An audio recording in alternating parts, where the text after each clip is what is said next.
Hello again, everybody, and welcome back to the Accelerator with Michael Conniff. That's me. I'm here with Kurtlong. His latest venture is Bunker, but he has a long, long career, decades of successful startups, and I think maybe he can help us figure out how you can improve your chances for that. Remember, and first I should say, welcome, Kurt. Great to have you. Thanks for having me on, Michael. It's great to be on the Accelerator.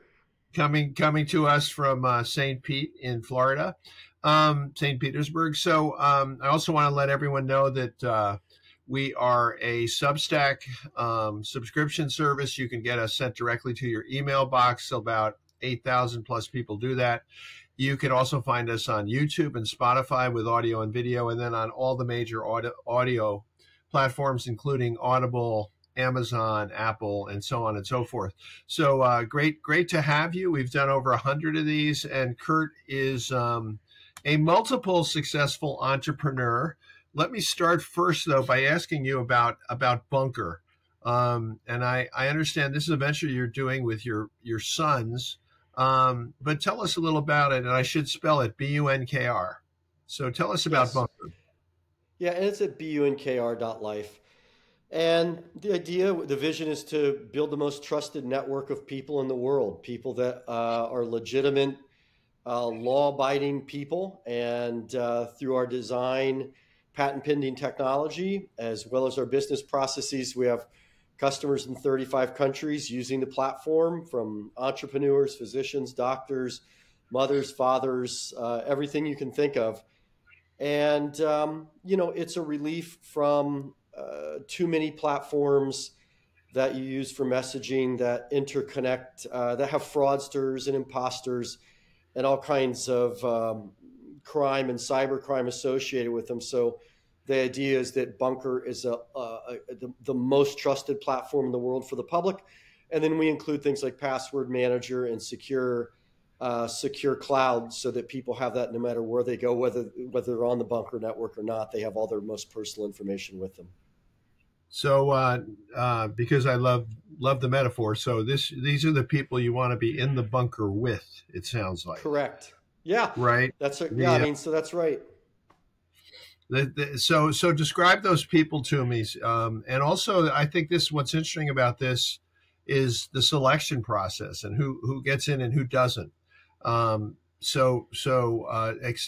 that if you could, Kurt. Sure.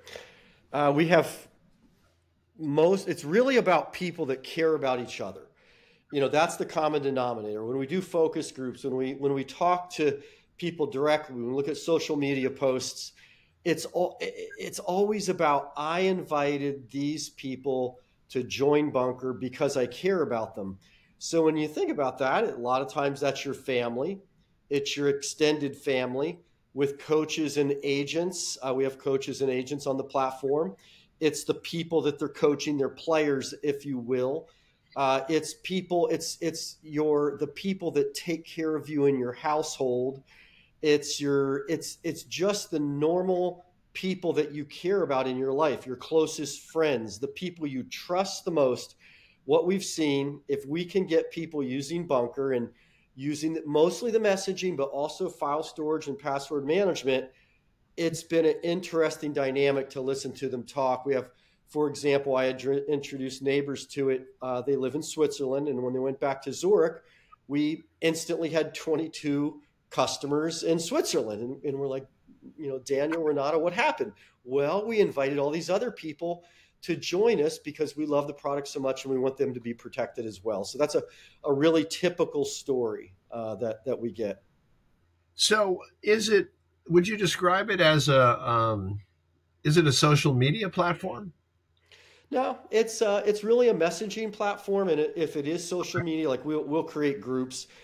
Some people have hesitated in my extended family, and I'm my really extended family. When you get out there a couple levels, and they have come around to it, and we do exchange pictures, we exchange documents and things on it. So you absolutely can do that, but it's really meant to be kind of a private space where you can share the most important information in your life. And sometimes, if that's pictures or videos, then absolutely, you share those with the people that you love. But it's not I guess the distinction I'm making, Michael, is it's not for all to see. It's only the people that you've invited or they've invited you and you accept their invitation that you have connected. And that means you've known them before, they're in your contacts, or you met them and gave them your phone number.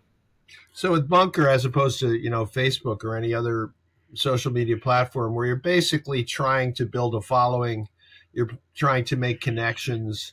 Bunker is, if it's limited to the people you care about, that's not going to be, maybe it'll be 10,000 people. It'll be more likely to be 10 people than 10,000. So so what's the business model for that? How do you make money? We pay for license for it, and there's a couple different versions just to encourage adoption. Right now, we have a version that's 99 cents, and then people typically upgrade to $1 a month, so it's about $12 a year. And we have people get started on that 99-cent version, and it's mostly storage, but there's other components of the more expensive version that has them upgrade, and it's worked out great. And how many, can you tell us about your user base at this point and how long it's been going? A few thousand users, and we launched it on the App Store in October. For whatever reason, it's taken off in all these countries around the world, literally Africa, the Middle East, all over Asia. I know Japan's part of that, but we have a big block of users in Japan and Turkey and Australia, North America, South America. For whatever reasons, it's blossomed globally, and it's been a lot of fun. And so you can, is there any way that you can talk to people you don't know? It's really meant for people that know one another, that you connect through your contacts and you invite those contacts. Now they can make introductions for you, but it's really meant to be secure and private. And that's why I call it the most trusted platform in the world. And we want to make it the biggest, most trusted platform in the world. We have, we're on our way to doing that, but it's the most trusted platform in the world for people that care about each other and are legitimate law-abiding people. Law-abiding seems to come up. Do you actually do police checks? So with most of these secret messengers, and when I say most, all the secret messengers that you could think of, like Snapchat has disappearing messages, Signal has disappearing messages, WhatsApp, they really don't cooperate with law enforcement. And that also means that it attracts an incredible amount of criminal elements. So on these messaging platforms, the criminal element is everywhere. It's pervasive. In fact, I would assert that in many of these platforms, they've taken over. Famously, Telegram, for example, they have Russian Killnet running. I hate to bring that vibe to it, but Russian Killnet runs a big group, 100,000 people that brag about their terror. So you're kind of commingling with those people, and those people on most of these platforms can come right to you or your loved ones. So when you hear a horror story, literally, a friend of ours, their child, 8 years old, downloaded one of these secret messengers, started interacting with someone in the Department of Homeland Security, came to the house and said, "Do you realize your child is interacting with a pedophile and has arranged to meet him?" And that's a really typical story out there. Yep. And so Bunker is the opposite of that. So by policy, while we've never had to do it yet, we will cooperate with law enforcement if there is a subpoena or a warrant, if you will. And by the time that you provide a phone number, you provide a payment method, even if it's 99 cents, and you realize that this is for legitimate people, law-abiding people, the bad people do not want to be part of our network, and they stay on the Snapchats and the Signal, the WhatsApps, the Telegram, and these other networks that really criminals are flourishing on. I used to teach social media at the Isaacson School in Colorado, and I remember having students come in and say, "Well, I have 12 people, that I'm connected to on Facebook," and I was like, "Why so few?" It's like, "Oh, those are the people I know." my response would be, "Well, you're going to have a really small Facebook group, but But if you start out with that as the goal, then it seems to me that you can set this up to be sort of a meaningful communications platform. Having said Yeah. that, and I know you're a smart entrepreneur and you've been successful in a lot of businesses, which we'll Hmm. talk about. Hmm. How do you scale this? How do you grow this? Does it just stay as a, effectively an email platform? What happens to it moving forward? No, it's got, it has the password manager, secure cloud storage, notes.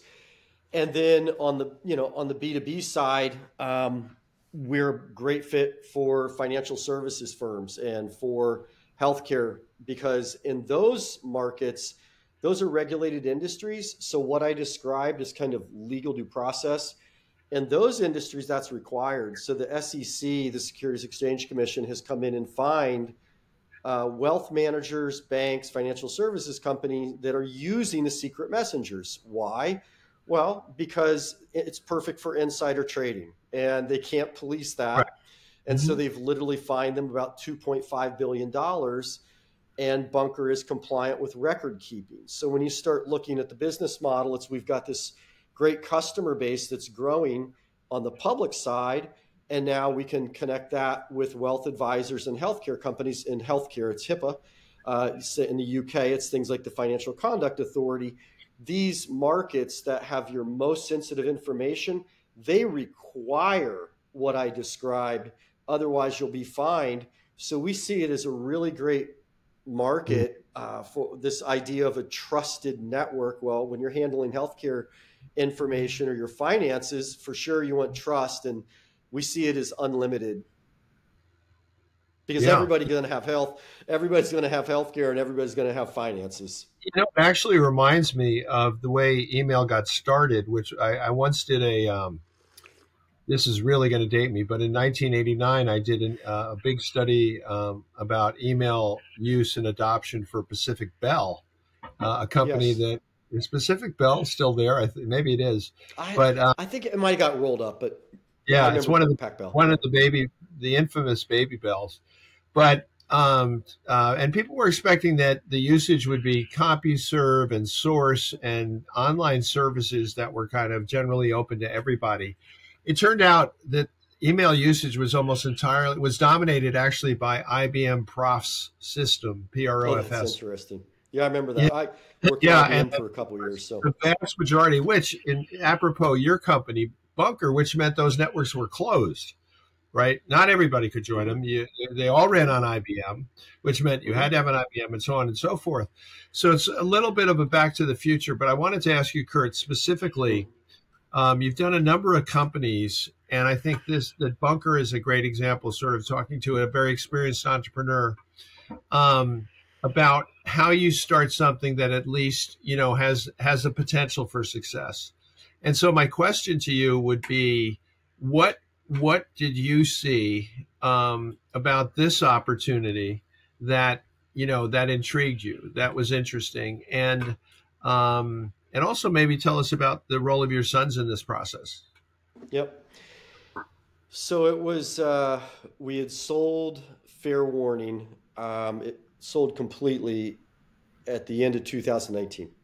Tell us about So that we a little were, bit. Fair warning.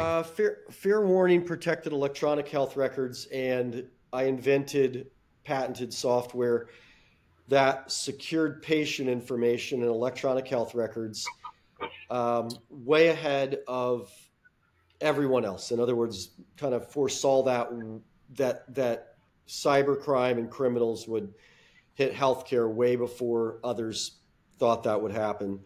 So we wound up with about 60% of the U.S. market in terms of patient coverage, Wow. hospitals, clinics.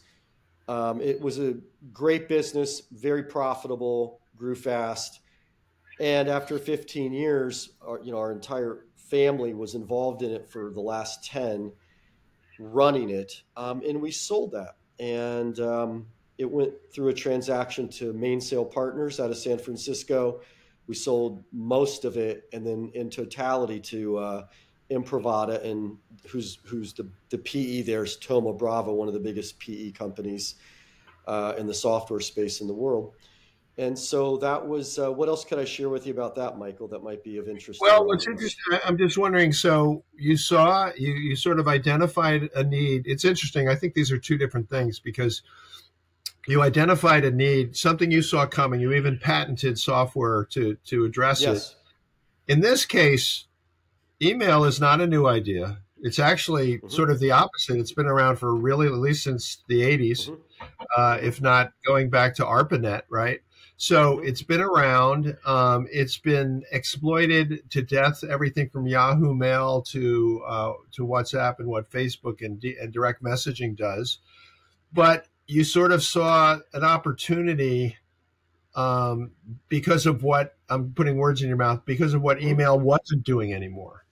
Is that Yeah, is I that would fair? put, yeah, it's not just email. Email's inherently insecure. So like it's not, you can't use it in regulated industries. Like that's Yeah. not, you cannot send healthcare information with email. You really can't send financial information with email. So email's inherently insecure. So you kind of have, I'd call it just these um, ways to communicate. And so I'm going to take email off the table a little bit and just say like texting. Um, Texting, you're leaving yourself, you're still an open network. So every time that there is a breach on the dark web, whenever you like say, let's say you see there's a giant breach, and you're like, what does that mean to me? And let's say it's a big giant hospitality. I won't name any companies, but just about all of them have been breached. What does that mean to me? Well, your data's in there, and they take your name, your email address, often your cell phone number, and then if they have a password associated with the hospital, say it's a hotel chain, that goes to the dark web, and then they just attack you from the dark web. That's Hmm. where you get these texts that come in. You're like, oh, hey, how did they get my text? How did they get my number? Well, it's been put on the dark web and sold, and you don't have to have an invitation process or anything to receive communication on text. So you're just going to get all these different, anything from your Amazon package has shipped. All we need you to do is enter your credit card number. Or you might say, well, why am I getting all these political messages? Chances are they've even been sold or even come through the dark web. So like the texting thing, that's just opening yourself up to like all these different imposter and phishing attacks. And then it's also, you can't use that in regulated industries as well. And so there Yeah. was no, I started using all those platforms after fair warning. And you have this realization like, oh, wow. So all of the messaging platforms that we use are either subject to like data collection and people would just collect our data, or they're inherently insecure with imposters, or they're literally in use by criminals. And I wanted something that I could 100% trust. And we just built it out and knew that it's trusted. No one's going to message me unless I knew them and accepted the invitation. And it's a 100% trusted network, and it's worked. People love it. And how many companies have you founded? What number is Bunker? 4. And so before you started the first one, uh, were you driven to be an entrepreneur? Did you have a day job? I'm sort of trying to get at, sort of what are the qualities of a successful entrepreneur? Because you've done it successfully now for a long time.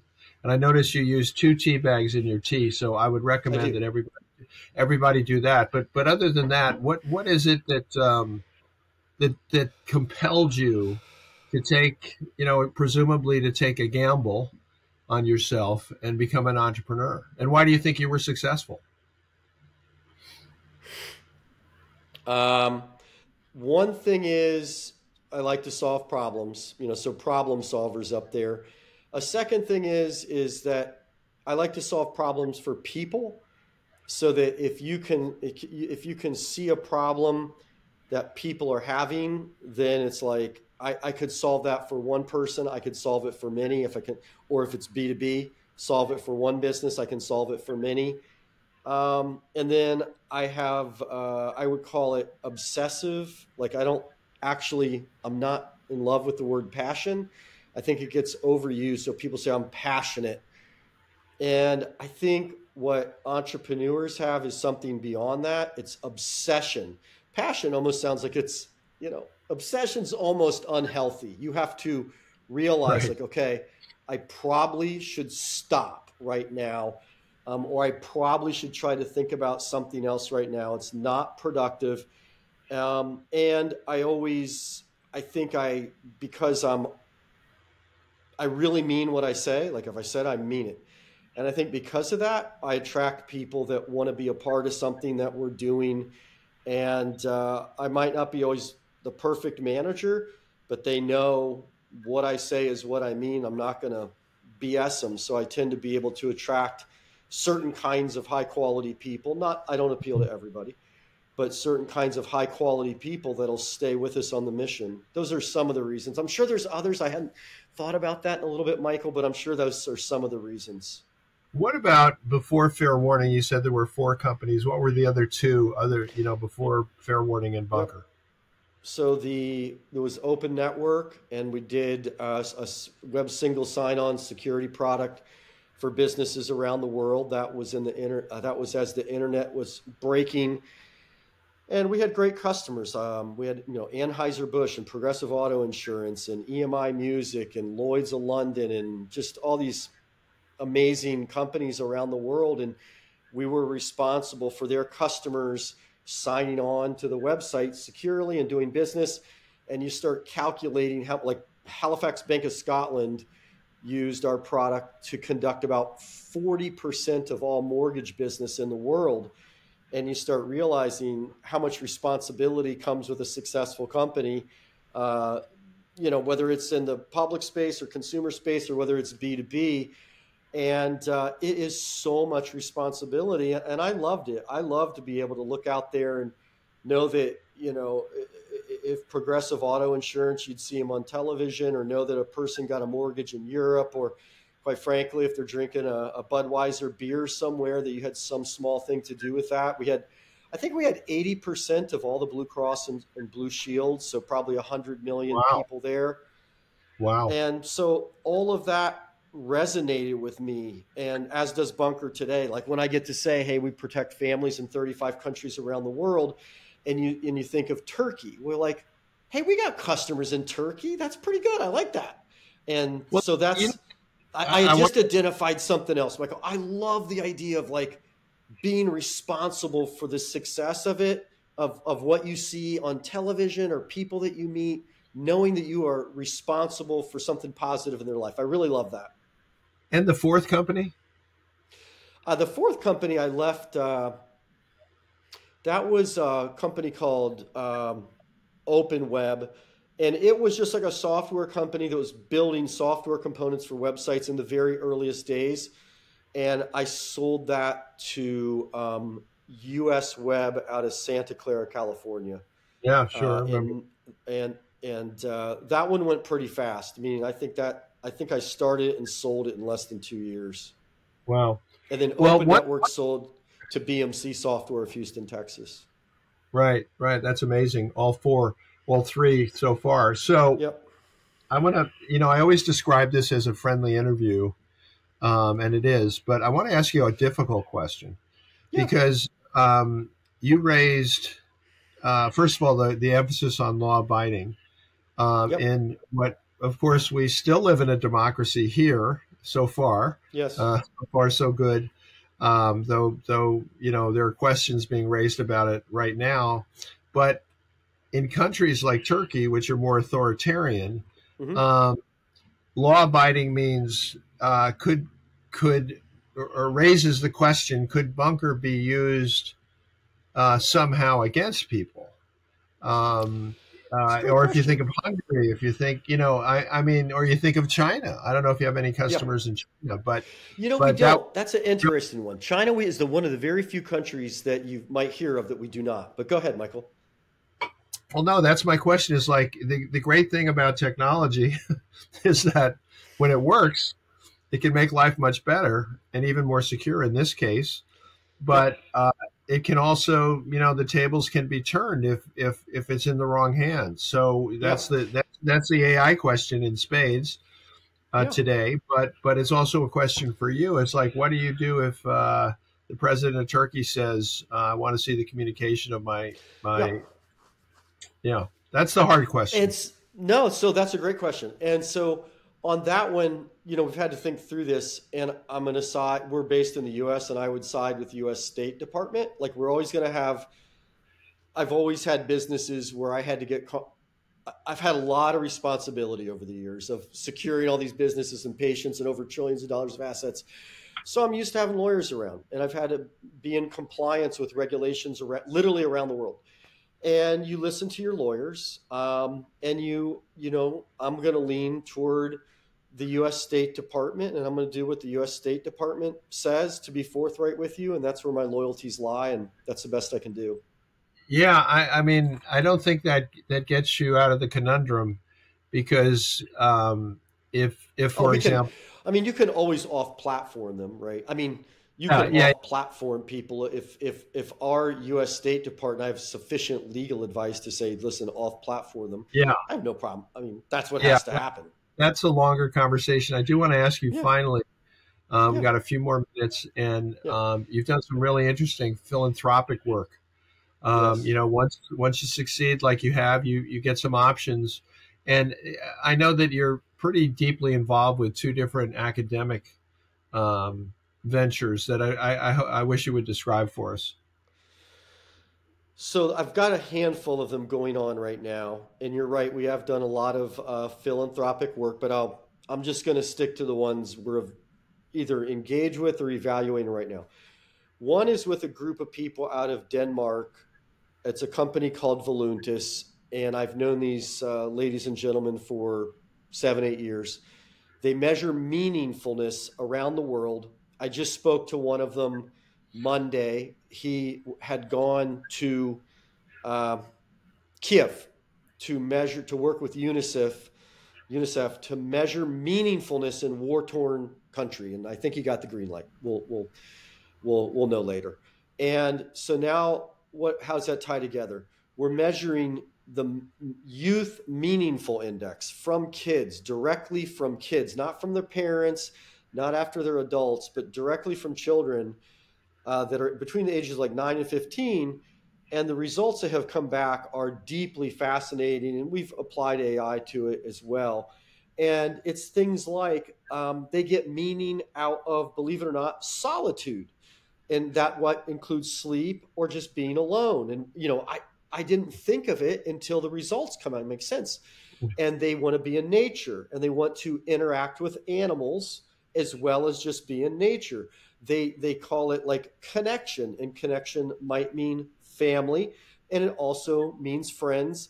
But then connection also means philanthropy. They want to do something for the greater good. So there's 6 components that we've discovered in this Youth Meaningful Index survey across Europe, in India. We're bringing it to the United States. That's part of my job.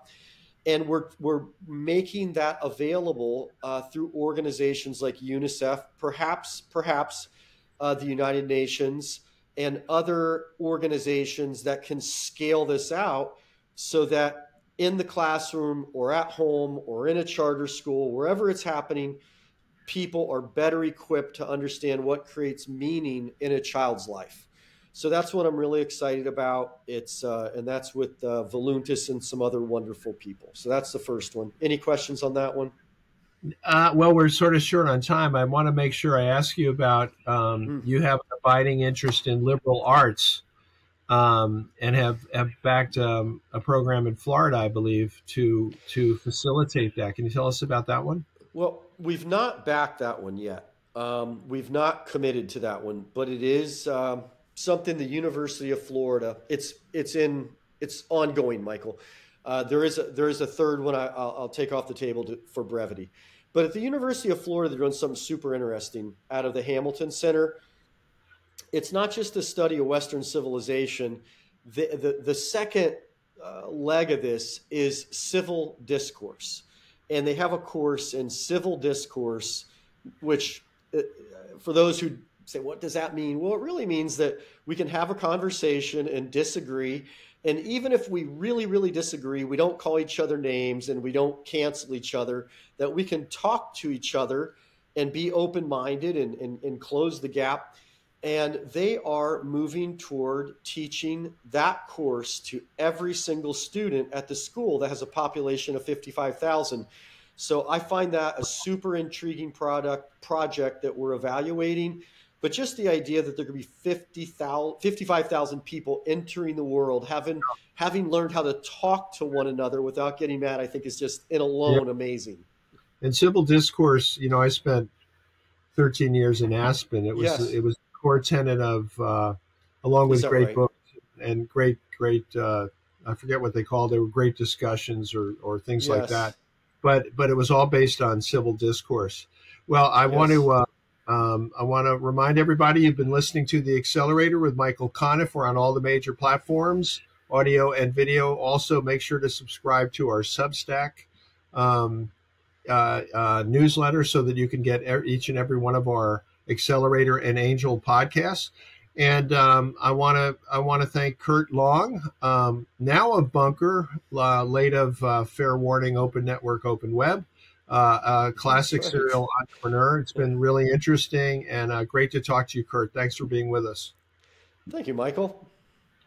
And I want to remind you all out there, we'll be back with another podcast before you know it.